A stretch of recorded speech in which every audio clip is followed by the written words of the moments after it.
Exclusively on the OysterLink Podcast, the fastest growing hospitality job platform in the US.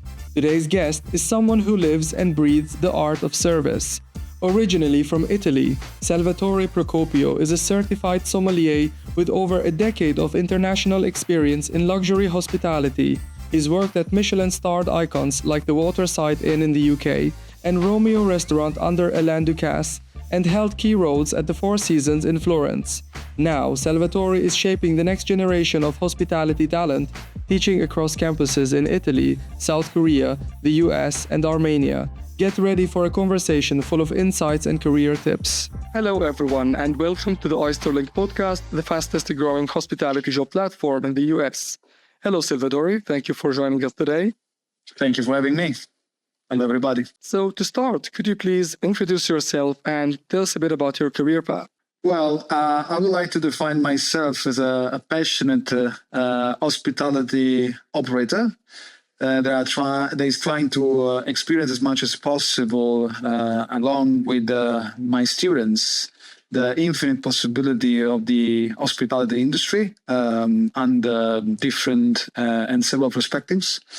I'm Salvatore Procopio. I was born in Naples, 1990, and my family runs few restaurants. We owned actually a couple of restaurants. One with my family, only my father and my mom, and two more together with my father, brothers.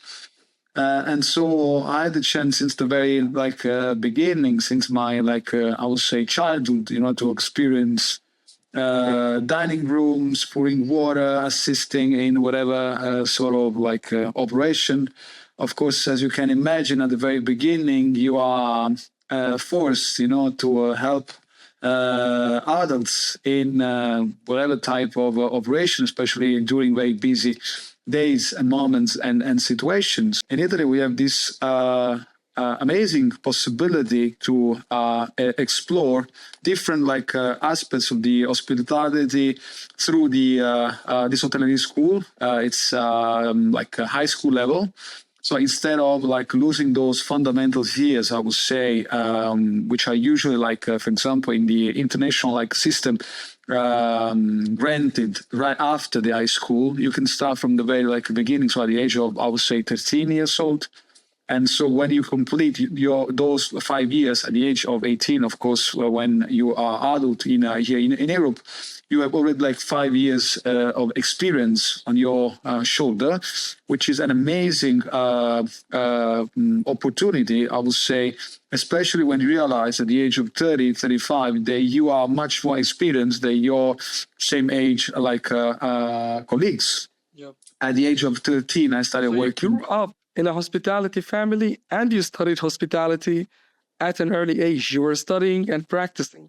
Correct. Well, and after that, I worked in Rome for a few restaurants, always during the summertime, because that was the only way for me to do that. Until I got this possibility to work in the best hotel in Naples, which is a 5-star hotel with a Michelin-Starred restaurant. At the age of 21, I was supervisor of this restaurant. So I was in charge of whatever aspect of this restaurant, including budgeting, financial reports, and everything. And so it was way too much for me. But somehow I managed everything. And so I developed this kind of idea that I could be even more ambitious. And so Four Seasons at one point. And so I started working for them. And from that moment on, I completely changed my perspective about hospitality, because, of course, Four Seasons brings everything to a very top level in terms of operations, in terms of respect, in terms of networks, in terms of prestige, in terms of understanding the fact that what you do when you work for those company is much more than you yourself and your professionality, but you represent like one of the most beautiful company in the hospitality, but only on the hospitality. It's ranked as one of the best company to work for. And of course, you learn the importance of standards, of trainings, of creating the right sequence of service in order to, of course, consolidate the structures, because as we know, service, hospitality is based on tangible and intangible aspects. While on the other side, we have other aspects that are essentially linked to intangible characteristics, like soft skills. An example can be the way you look at the people, eye contact, the way you smile, what kind of energy you put in what you're doing. So there are so many different things that can be better approached once you know how to do things. Is that all part of the training? I mean, when you mentioned, for example, that the way you look at the people or the way that you smile, is that experience that you gained over the years, or is that something that you received in the Four Seasons as part of the training about how you should look, how you should behave, how you should approach people around you? Well, they, from the very beginning, no matter what type of position you will cover for them, they give the same tools to everybody because what they look for is the consistency and the fact that every single time you walk in whatever Four Seasons, in whatever part of the world, you are treated in the same way. The golden rule for them is treat people as you want to be treated by them. That's the golden rule, and it's written everywhere. And then you have this a week program, back in the time was called Embark, where they actually pay you just to be there and study their philosophy, their mission, their values, their vision. And so it's a beautiful moment where you get in contact with the general manager, the human resource manager, with all the head department. It's an incredible opportunity. Of course, they share with you everything, so they hide nothing from you. They want like a total disclosure, because everybody has to know everything about the company. Every month they have like towns, all, for example, where you everybody gather, in order to understand numbers and if everything is working and is going like as expected, let's say.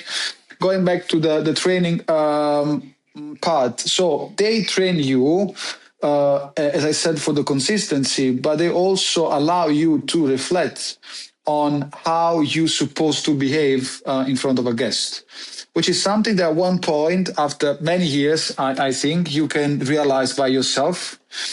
But you need time. You need a lot of experience. You need a lot of time, and they help you in reflecting better about these points. Like, for example, one of the first things they taught us was this service word. It was an acronym where service, the S stands for smile. The E stands for eye contact, R stands for recognition, and so on, and they use this simple tool, in order to let you understand what you're doing. So someone is very good autonomously in delivering all this positive energy and the brand values, for example. Okay, but other people might not be that effective, so they need a kind of assistance, to express the best part of their talent. So they are potentially very good, but they probably don't know why smiling and it's so important when it comes to hospitality, for example. Okay, or for example, the tone of voice. Tone of voice is very important. They teach you when it's possible, and you are allowed to shake hands. You, for example, you do not offer your hand to someone that you don't know. You wait that your guests want to shake your hands, and then of course you accept. And they teach you how behave according to different culture. During Shabbat, for example, for Jewish people, there are certain things that they appreciate, and other things then they are considered as disrespectful. The importance of the halal, for example, approach. So it's an ongoing and constant training process. They allow you to grow as human being, first of all, and then, of course, as professional. So you do things in a very strategic way. The way, for example, you manage complaints. And they have an internal procedures where everybody has to be informed about whatever type of problem might rise with a guest. It's called it's a glitch. So it's like a document, it's like a file that you need to fill in with all the most relevant info. And this document is sent and it's shown shown to everybody. So every single hospitality agent, I would say, that get in contact with the same guest is immediately informed about that kind of issue. Okay. So imagine you are a guest and you have a problem with, the front desk agent. Okay. And so you might be kind of upset.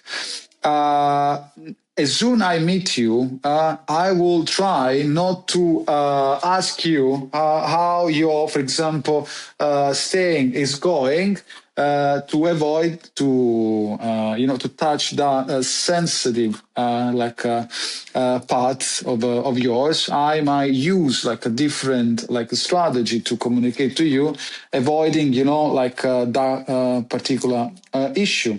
Or for example, if I know that you have an issue in terms of food allergy, next time I know. So it's a way to prevent that the same problem might rise again. There are so many different things that are studied in order to be perfect. And of course, it's a training they give you for free. And it's a training that you will carry with you forever and ever, that you can apply every single time. Because what the people most of the time do not realize is the fact that hospitality, in terms of soft skills, they cost nothing. They cost the training. But they make the difference. They make the difference in terms of upselling. They make the difference in terms of brand awareness. They make the difference in terms of brand reputation. They make the difference in terms of creating something that is experiential and not transactional.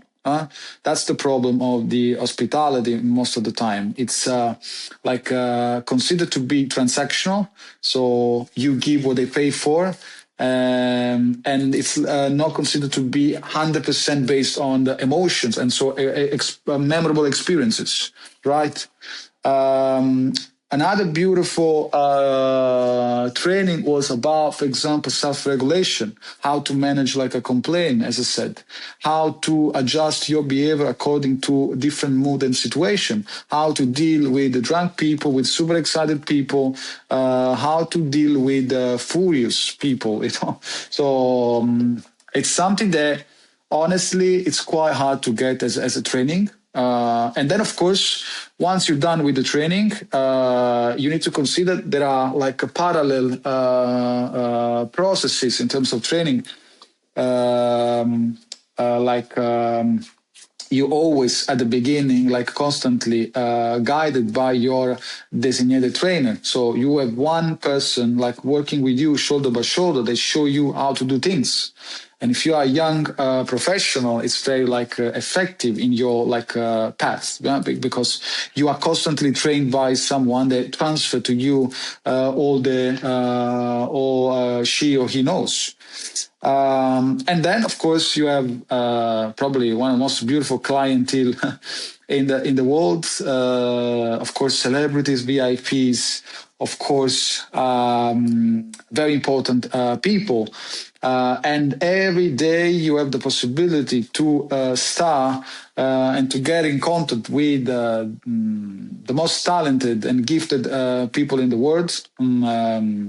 CEO of like Can you name a few? huge. Have you had a chance to meet some of those people? Well, in Or is doing that, confidential? It's up to you. well, no, well, it's not confidential. There are certain guests that I cannot mention because for seasons allow guests when they want to get registered under like a private name. But I can tell you a few. For example, the first time I met Jeff Bezos. And honestly, like 10, 15 years ago almost, I didn't know who he was. So I knew Amazon. Everything was like quite, said about Amazon. But Jeff Bezos was like the same, at least here in Italy, or like I would say in Europe, he was like the same big name that we know nowadays. So I remember that I started my shift around 3:30. And I used to work at the bar, one of the most beautiful places I worked for, very dynamic, like where this like constant like interaction with people was absolutely required. And I remember very well that before starting our shift, we used to have like 20 minutes, like a touch base with everybody. But that day we were incredibly busy. And so all the supervisor, all the manager were like busy with other things. So anyway, I had to start my shift. So I just jump in and I start like doing my things. And I check all the tables. And then I stopped at this table and I started this conversation with this boat guy. And it was like a very genuine conversation about whatever aspect, like what do you like, what kind of food, is your first time in Italy. He looked at me absolutely not in a surprised way. And we had this like half an hour conversation about whatever, he's like one of the smartest guy I ever met in my life. And so from one topic to another subject, and it was like very interactive. And then when I left him, because in the meantime, I noticed all the people around me like trying to get my attention, like what are you doing? So at one point I had to stop. And so they came to me like, okay, I hope you you know who is this guy. And I went like, look, honestly, for me, it's just like a guest. I don't know. And they told me like everything about him. And of course, at that point, I had the chance to connect the fact that he was like the super boss of Amazon. But I can tell you so many other stories. Like I met Steven Spielberg, one of the most like humble nice. and a smart person I ever met in my life. I played like I don't know how do you call the name, like the English name, like in Italian it's called biliardino. It's like the football. Oh my God! It's anyway, like it's kind of the table. The table one, that one exactly. I play with with Jay-Z. We won this Jay-Z, yes, the rapper. The rapper, yes, exactly. He was one of the. He was in Jay-Z, the rapper. Okay. Mm-hmm. He was in Florence. Go ahead. For a wedding, and it was like a super VIP wedding. They took all the place. It was a buyout, and they made this beautiful party. And I remember in the garden there was like a kind of huge tent, okay, with all these like different like attractions, okay. And so I was there, he was there, and he invited us to play. And I remember that we won this bottle of super expensive, was a challenge. Okay, so the prize was this expensive bottle of Japanese whiskey. And of course, I mean, I grew up playing that game, so I knew very well how to do it. Probably it was like his first time. And so we won, and he just like, he had a lot of fun. Actually, that was my first day. So I started my first day, my first Four Seasons experience with this huge party. And the first thing they sent me to do, I had to get the order from Jay-Z and Beyonce. So I didn't know about the fact that they were sending me to get the order for them. So as soon I opened the door of this like a private room and I saw them with the guards and other people of the staff, I was kind of shocked. But they were so relaxed and so cool and so easy going that at one point, after like 30 seconds, then I stopped breathing, then you realize that you have to be like more confident, and more like able to understand what they want. And yeah. I think that's the most beautiful characteristics of the hospitality. So, as I said at the very beginning, you stop focusing on yourself, and the guest comes always first. Okay, so at one point they stop being like celebrities, but they are just like guests, and you want the best possible for them, and so you spend your time and energy just to satisfy their request. I spent 1 year working for a Waterside Inn restaurant in London. It's one of the first 3 Michelin-Star restaurants to get 3 Michelin stars in London. And it's one of the few restaurants that back in the time used to serve the Elizabeth the Queen. Me personally, I was not authorized, to get in contact with the Queen, but Diego Masciaga, the general manager, he was the one that could do that. But of course, working around, the service and understanding, all the people around the Queen and the royal family and like serving 40,000 pounds bottle of wine, it makes a difference. It gives you like much more confidence because, it's kind of a challenge for you. Once you pass that challenge, you feel like you are a better person. And so once you talk to Jeff Bezos, come on, you can do whatever type of conversation with anyone else. Are you still with the Four Seasons or have you left? Well, 2018, I through one of my best like a client, and of course then he became a very good friend of mine. He was the PR manager of this very prestigious International School of Hospitality that is under the American University of Florence. And he started like mentioning the fact that this institution was looking for a wine instructor and hospitality instructor to teach in South Korea in one of these schools. So since I love traveling, and since this was like an amazing opportunity because it was kind of long period, 3 months, so it's not easy to spend 3 months in South Korea together with like locals and teaching wine and hospitality. So I accepted. So I took these 3 months and I spent these beautiful 3 months in South Korea. Then I challenging myself with teaching and with students, and I realized that it was something that I love very much. And so they proposed me this position that I'm covering like from 2019. So I'm the hospitality manager and the PR coordinator of Apicius, International School of Hospitality.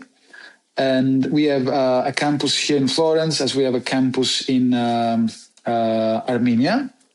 It's like a spin-off project that we recently started. I mean, recently in terms of opening, but it's kind of project started like 2 years ago. Now we opened the school in September. And I think we're doing amazing things in Armenia as we're doing amazing things here in Florence since 25 years ago. Amazing. And I mean, do you mean that the school in Florence opened this campus in Armenia? I mean, did you choose Armenia and open the campus on your own? Well, Or actually, do you franchise worldwide? this is a franchising. We have been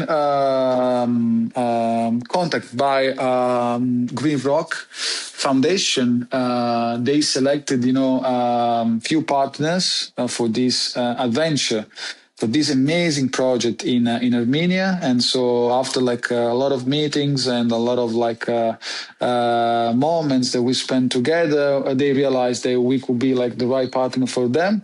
And here we are. Last September, we opened the school. All the programs, all the faculties are exactly the same. The teaching method is exactly the same, which is essentially based on the experiential learning. And so the Armenian students, but not only Armenian students, they have the possibility to learn by doing things for real. We're about to open a restaurant there, as we have like two restaurants here in Florence. They are fully operated by the students, supervised by the instructors. But food is prepared by back of the house students, culinary students, and the front of the house students, they take care of the service, wine and food service.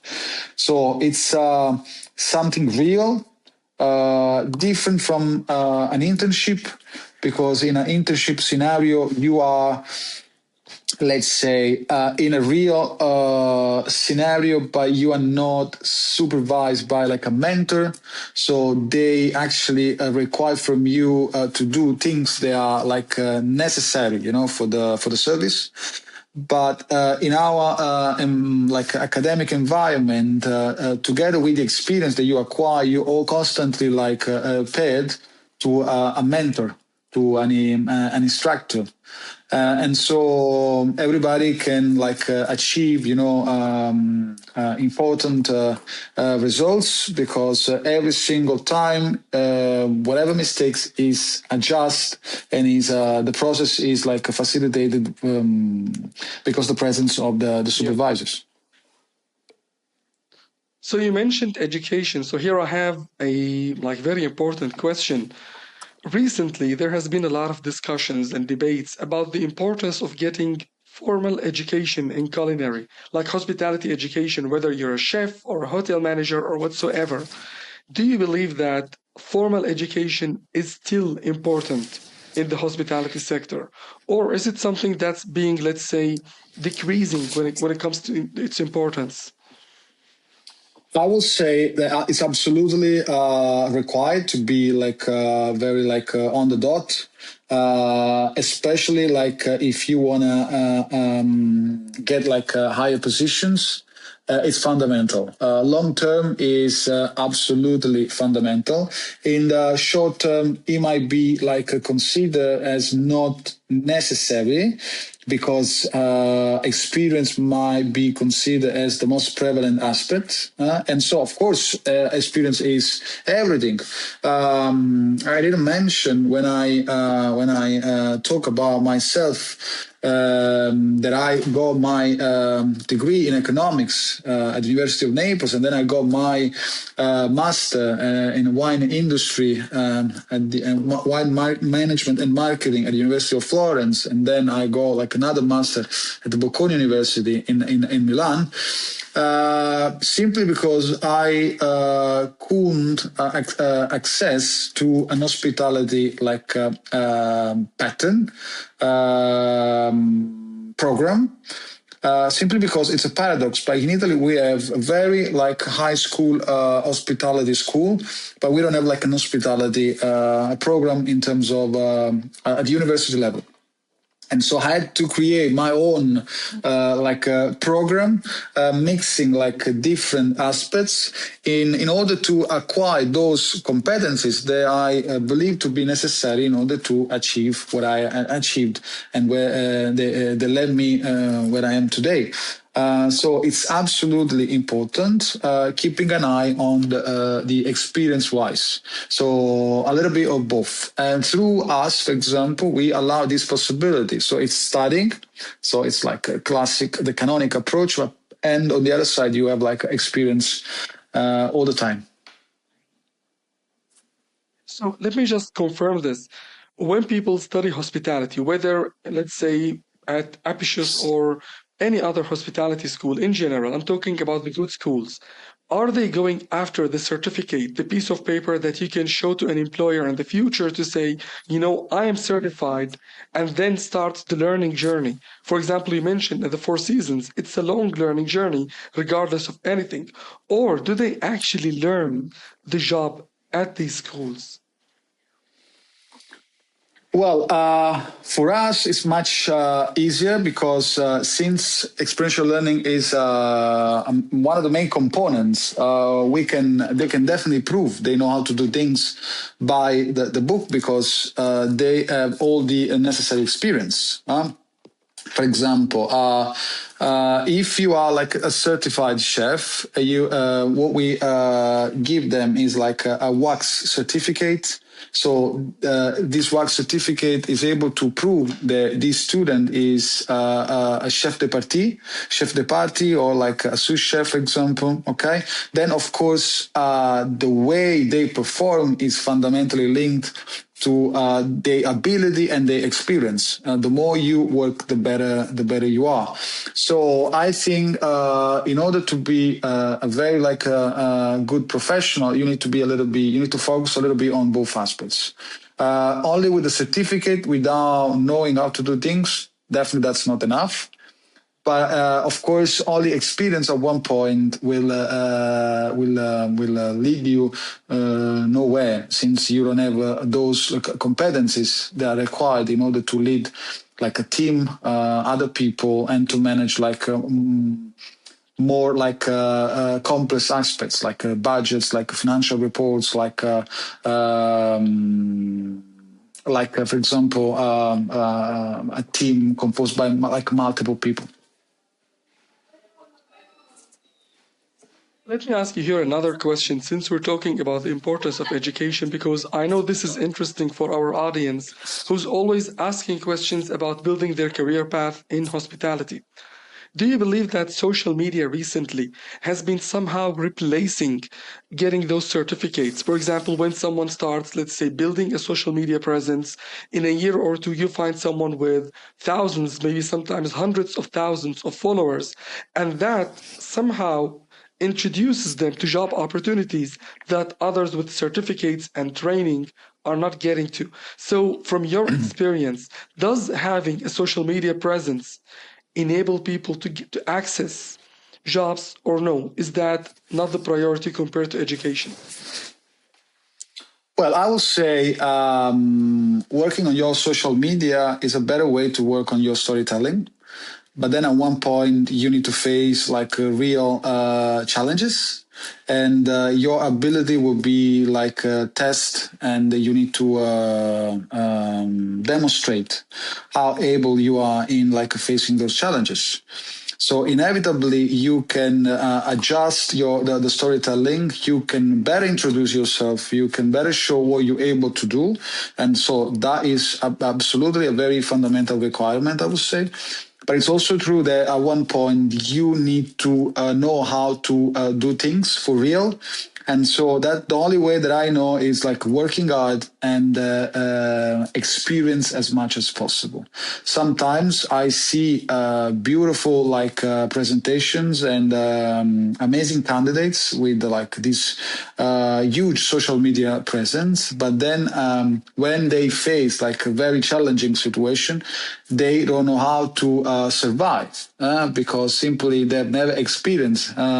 You need to somehow experience the battlefield if you want to be like a warrior. I'm using like a metaphor, of course, but hospitality, so as a